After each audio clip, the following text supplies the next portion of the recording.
everybody. Your microphones will be muted, but what we do have is a chat that you'll notice, I think, on your screen. So I'm Dr. Veronica Valdez, and I'm with the University of Utah and am the director of the M+ program with my partner, Beverly Herman, who is with Canyons, and most of you should know her. Danny will be watching. Daniel Piper, who you see above, is our administrative assistant for the program, as well as kind of jack of all trades, troubleshooter galore. So he helps in terms of answering any questions that get overlooked, or if you're having technical issues, use the chat to reach out to Danny. He can also, as we're going through the presentations, if you have questions, just pose those questions on the chat to Danny, and Danny will pass them on when we come to the question and answer section of the webinar today. I wanted to double check. Let me see. So I am going to go ahead and get started. And one of the things I'm going to do is actually share a PowerPoint presentation. What I wanted to alert you to is that you'll notice that there's a big gallery view of all of these images of us that you're watching that have video. You might want to reduce the size of that. I believe there's a section where you can hide it or just select whoever is actively speaking. Because as we do the PowerPoint presentation, that may block part of your view. So I just wanted to give you a heads up. Again, if you have questions and need assistance, reach out to Danny Piper. So let's go through and talk about the M+ program.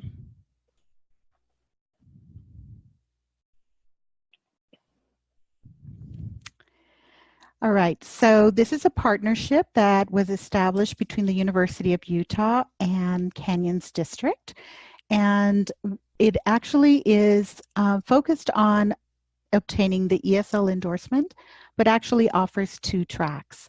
For this particular webinar, we're going to focus on the ESL endorsement track and talk about what's involved with that, the application process, and then talk about the availability of the second track. But really, there'll be a follow-up webinar immediately following this one that will focus specifically on the ways in which you can also apply for the master's program through this endorsement program through the M+. So I wanted to just share who we are as a department at the University of Utah. This is something that we were very interested in doing a partnership with Canyons because we're interested in finding educators who are interested in equity and diversity issues in education inside and outside of schools. And we were particularly interested in folks that are interested in understanding better educational inequality and the ways in which they might be able to be change agents within their own environments, whether that's a classroom, whether that's a special education environment, or whether that's working with families and communities. But our focus is making sure that in light of that, we're addressing the needs of English language learners and other culturally and linguistically diverse students. So one of the things that you'll see, if you haven't already, there is an application that you would be completing to apply for the M+ program that would be submitted to Beverly Herman and Canyons District. And so we're going to go through some of the key elements to keep in mind as you're going through that application. One are the requirements of applicants, right? We are asking that you be a licensed K-12 teacher working in Canyons District, and that is because that's a requirement of the state for the ESL endorsement, is that you need to already be a licensed K-12 teacher. You need to have 2 years of teaching experience, show a commitment to issues of educational equity and diversity and exploring those issues. Have an educational position that gives you access to K through 12 English learners so that you're able to complete the requirements of the program. There'll be course assignments over the course of the program that will require you to have direct access to ELs. So if you're not in a position currently where you have access to K through 12 English learners, there's a process that you would go through in consultation with Beverly Herman at Canyons and your principal to create a plan for how you would create an alternative setting by which you can access K through 12 English learners. We'll talk a little bit more about that probably during the question and answer session, but just wanted to put that up front. Next is that you're able to attend the face-to-face meetings of the hybrid courses. We'll talk a little bit more about the courses and how they're structured, but all of the courses are either hybrid, meaning they're a combination of face-to-face at a Canyon school, as well as online. None of the classes in the ESL endorsement are actually at the university campus. Those are all done within the campus of the Canyons district. The particular school is still in the process of being determined and will be largely kind of oriented by who ends up enrolling in the program. So we are trying to select a location that will be the most convenient for the majority of those that are in the program. The other is that the program begins June 10th, 2019, and you would be completing all the requirements by May 8th of next year. So it's that you're able to do that in the time frame that's been set. This is an intensive one-year program. So we usually recommend that if you're thinking about doing this program, that you're thinking in terms of a one-year intensive. That means that other obligations, so if you're planning to get married, if you're planning to enroll in another specialty program, perhaps this might not be the best time to actually enroll in the ESL endorsement program.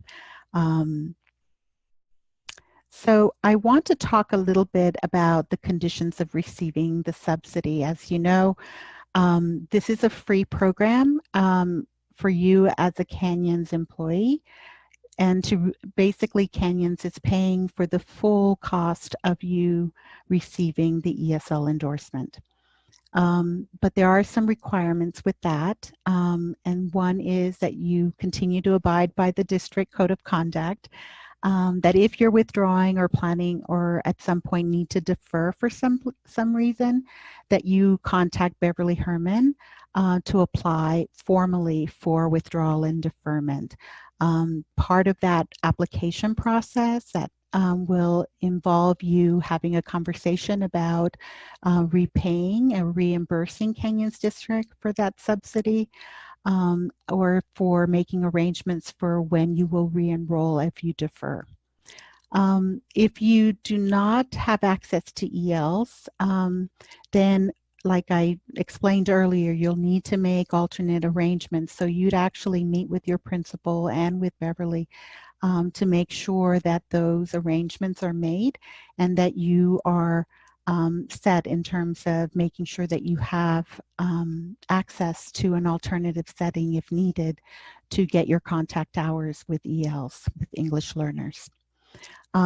Also, if you're a dual language teacher who does not teach in English, a special ed teacher or specialist, or you're a teacher that's working only part-time, make sure you would, if you complete the application, there is going to be a place for you to note that, and you'll need to get special approval from Beverly Herman's office to be able to have your application accepted. So make sure that you're having conversations with Beverly as you're completing the application if you're in any of these categories.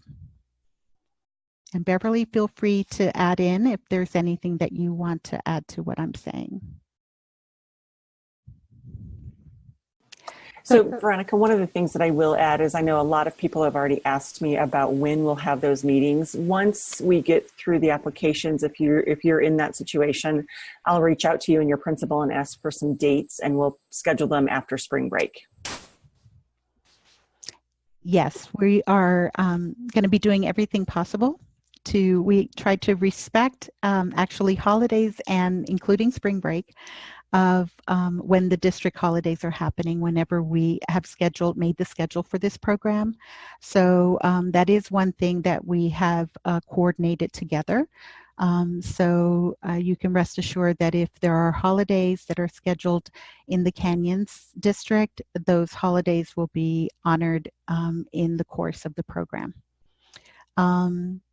So going to the application itself, it'll ask you to actually select which of the two tracks you're planning to apply for. So everybody would either be applying for the ESL endorsement only or for the Masters of Education with the ESL endorsement. One of the questions that often comes up is folks that are sure they want to apply for the ESL endorsement, but are thinking about the possibility of applying for the master's. In that situation, I would recommend that you go ahead and check the Masters of Education option, that track, because then we can follow up directly with you to make sure that if you continue to be interested, that you have the tools you need to be able to successfully apply for the program. So just a heads up, if there's any chance that you might potentially be interested in going that track, make sure that you select the MED track. So lots of questions about the structure of the program. Sometimes from this list it can look rather confusing, but I'm going to try to simplify some of this to make it easier to understand. So first of all, once you apply for the program and we review them and you're told that you're accepted, there will be an orientation and registration meeting May 22nd. The purpose of that meeting is actually to get you oriented to how the university system works and the registration process, and to make sure that you're registered and ready to go for your first summer courses. The summer courses actually begin on June 10th and continue to July 31st. Now these are what you'll see in the slide is these are both hybrid classes. What this means is that they have a component that has a face-to-face meeting. For both of these classes, we have only 1 to 2 face-to-face meetings, and both of those happen at the beginning of the class to help get you oriented to the course structures. And so last year, for example, those face-to-face meetings actually occurred within the first 2 weeks of the course. Again, those meetings are not at the University of Utah campus, but rather are at a campus in the Canyons district. So once we know who's enrolled in the program, we would notify those that are accepted where the location of those classes would actually be. So you would have, after those 2 courses, have completed essentially a third of your ESL endorsement program. So by the end of summer, you get a small break, basically a week, before you come back and essentially right before you go through your professional development in the district, you have 2 days where you're getting essentially an in-depth kind of immersive experience into the course called Family School Partnerships. One of the things you'll notice in the schedule is that that class shows up multiple times. That's not that you're taking that class multiple times, but rather that that class meets multiple times over the course of the program. So from the time the program starts, essentially in August, it's a class that you're going to be working with and interacting over the course of the entire program until the program ends in May.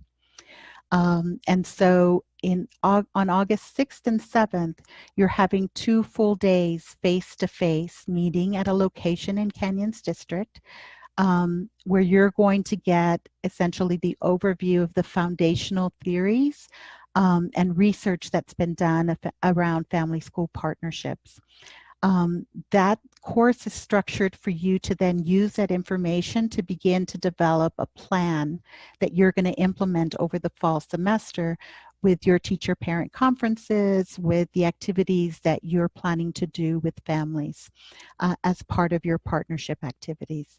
The rest of the course is essentially you checking in, continuing to get new information and articles and readings and sharing with your critical learning communities about what emerges, right, in the process of you trying these new strategies for engaging with families, culturally and linguistically diverse families, and families of English learners.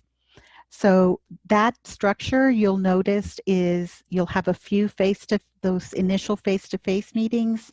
Then you're having an online check-in where you're basically submitting an update of your fall plan. Then you're meeting face-to-face in December to essentially review how it went and to begin to talk about what you're going to put in place for spring.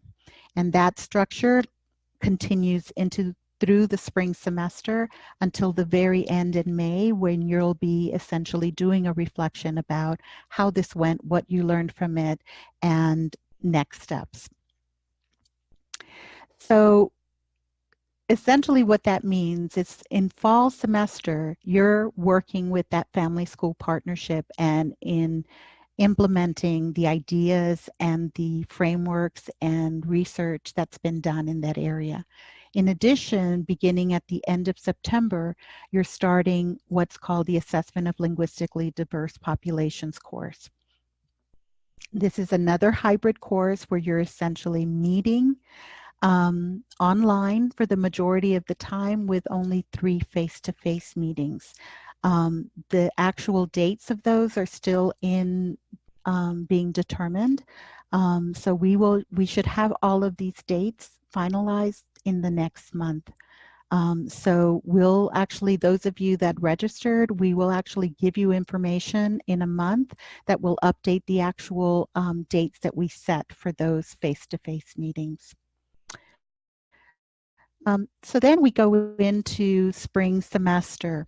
So by the end of fall, by the end of December, you're already halfway through the ESL endorsement. That means the second half is spring semester, where you're going through and beginning the instructional methods course and going through and doing your practicum and completing the family school partnership course. So what's important to know is that for spring semester, this is going to be the most intense semester where you're going to be expected to work very closely, one-on-one, face-to-face with English learners.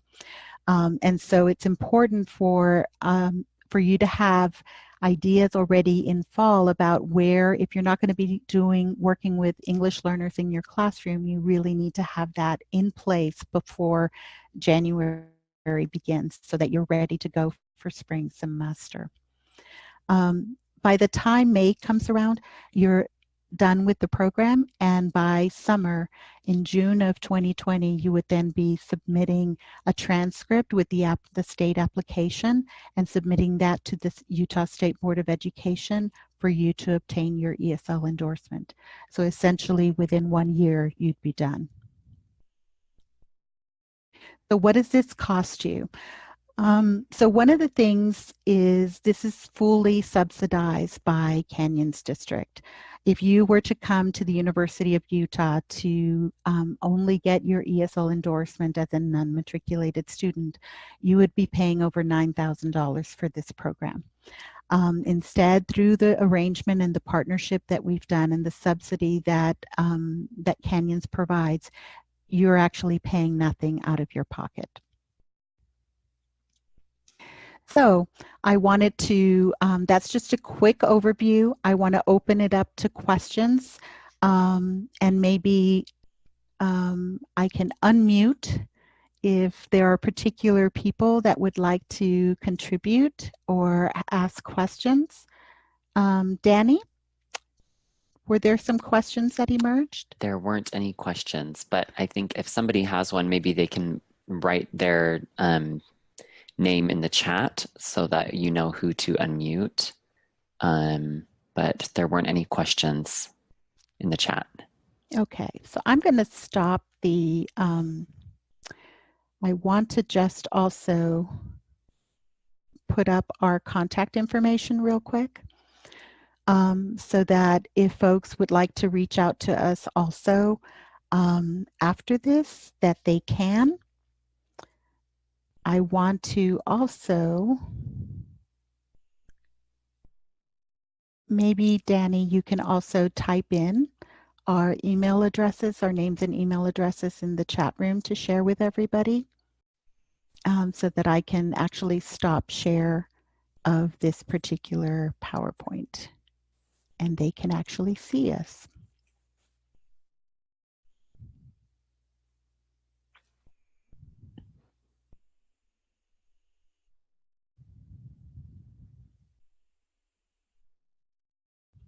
Okay, so if anybody has any questions, please send in a chat to Daniel and I can unmute you.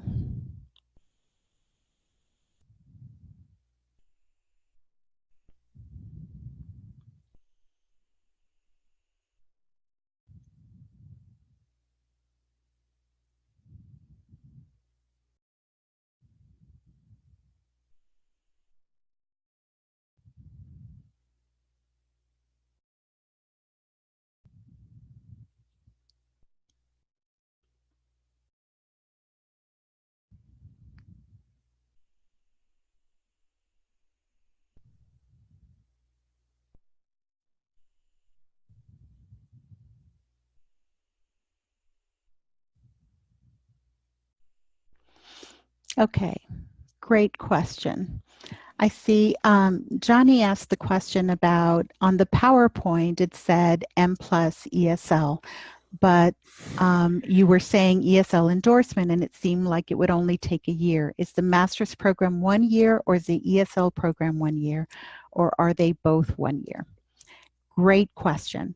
So in this part of the webinar, we're actually only referring to the ESL endorsement portion of the program, which is a 1 year intensive. To get the master's degree, it would be an 18-month commitment that you would be making. So in addition to that 1 year going through the ESL endorsement, alongside and after the ESL endorsement, you would be doing an additional 6 months so that you would be finishing your master's degree by December. If you're interested in getting more details about the additional requirements of the master's, please join the webinar that we'll have immediately following this one.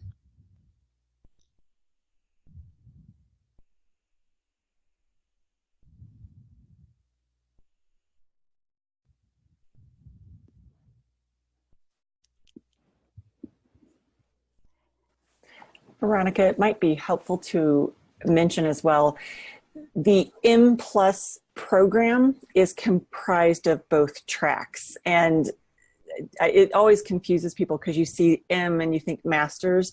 So you're in the M Plus program, even if you are just doing the ESL endorsement track. So I just want to make sure that that's clear, because that caused some confusion last year. So yes, everybody, the whole cohort, both ESL endorsement and the master's tracks, will be referred to as the M Plus program. Yes, so I would just say that the program, we used to refer to the program as the Master's Plus program. We've changed that to M Plus as a means to try to minimize the confusion, right? So we refer to it as the M Plus program that everybody's in, and that M Plus program has 2 tracks, one of which is the ESL only and one of which is the MED with ESL endorsement. Another question that I have gotten frequently is, because this is coming out now and we still don't have the face-to-face, some people have already made, they know they're going to be gone for a week in the summer. If a face-to-face would happen to be scheduled during that time, does that mean they can't do the entire endorsement? No, and typically what I once we have the dates, we obviously prefer for folks to be able to make that face-to-face. But if you've got, for example, something that is already scheduled, that is unchangeable, we ask that you let us know at the time of application. If you mention that at the time of application, we can actually then coordinate with the instructor to make arrangements for you to make up the work for that absence. We are trying for the summer to minimize the number of face-to-face meetings, but we also feel it's important for there to be initial opportunities for you to meet face-to-face, to meet everybody, and for instructors also to be available, and so that you have a face to kind of go with the name. We have just found through experience that it just seems to go more smoothly if we do have at least one face-to-face for each course.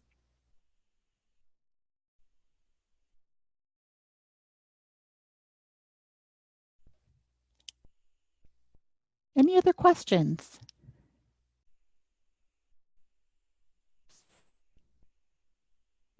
So where can you find the application? I can answer that one. So it was supposed to be mailed, and I'm getting emailed, excuse me. I'm getting conflicting information. I sent an email Monday afternoon to all building level principals and all certified staff. Some people are saying they got it and some people are saying they didn't. I also got a weird error message saying that maybe I didn't have permission to send to one of those groups. So I'm trying to figure out that one. But your principals all have everything, the course schedule and the application. If your principal doesn't have it for some reason, just contact me and I'll send it out to you within a day or so.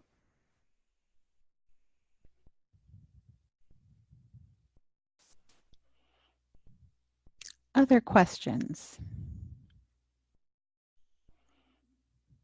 I guess one of the other things that we don't often talk about is the cohort model and the use of critical learning communities. So we do try to, we don't try, we actually group you into what we call critical learning communities, which are a version of professional learning communities, to try to create a learning community that is following you, right, is supporting each other as you go through the program. We've had, again, lots of positive feedback on that particular function because it gives you a natural support system as you're going through the program. Part of the intent of the critical learning community is for you to do critical reflection about your own practices in relation to the information that you're learning as you go through the program. Trying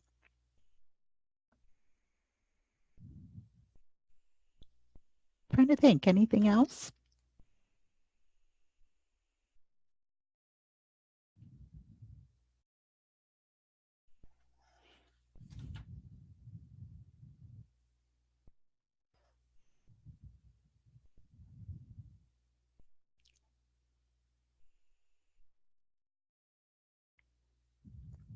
Doesn't look like we have any more questions coming through the chat. So if anybody has something, they can put it in there. Yes, and I think at this point we don't have, we have a smaller number of folks, so we could unmute you if you're interested in just having a conversation.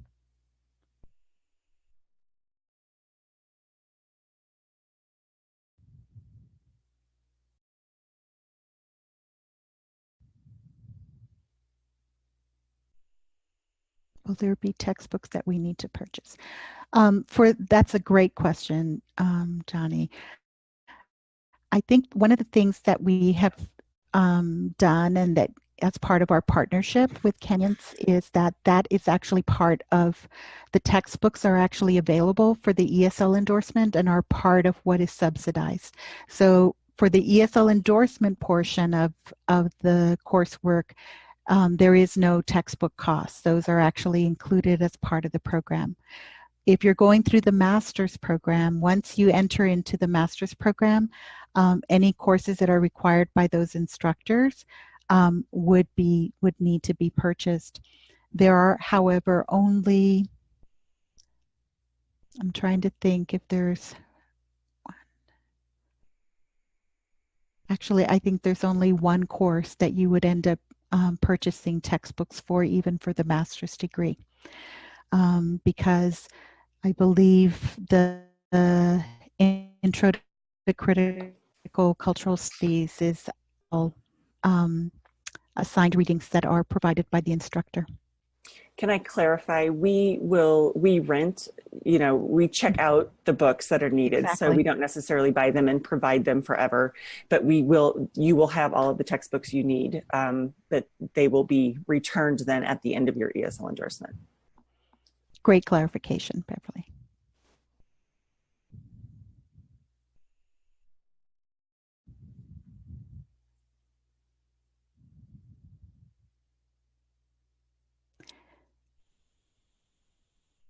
In terms of the course format, in terms of the learning system that is used by the university, it's one that you are already familiar with because the university uses the Canvas system for its online components. And so one thing that is important to note is that although you have a Canvas account, you will actually have a separate one that will be through the University of Utah, and that will be the way in which you will access the online components of the hybrid courses and online courses that you're taking through the program.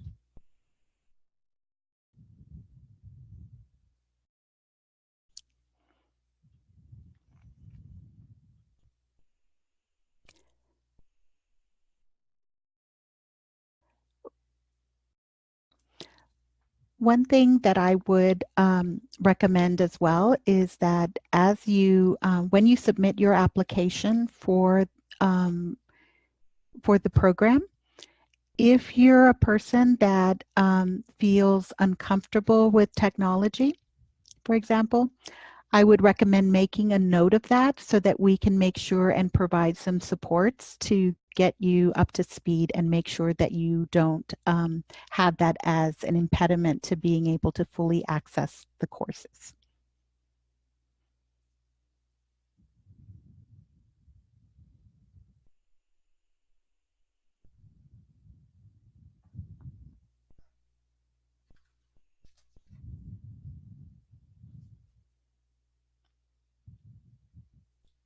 Okay, well, if nobody else has any questions, we will be posting this webinar so that if you want to go back and review any of the slides that we've gone through today, those will be available. I believe, Beverly, you had said you were posting it on the Canyon's website. Yes. I'm not exactly sure when that will get on there with spring break being next week, but correct. I don't think anybody wants to see it during spring break anyway. Right. But it should be on the Student Advocacy and Access page within the Canyon site. Okay, so be looking for that after you come back from spring break if you want a refresher. And then after, if you happen to view it again and new questions emerge, always feel free to email any of us at any time.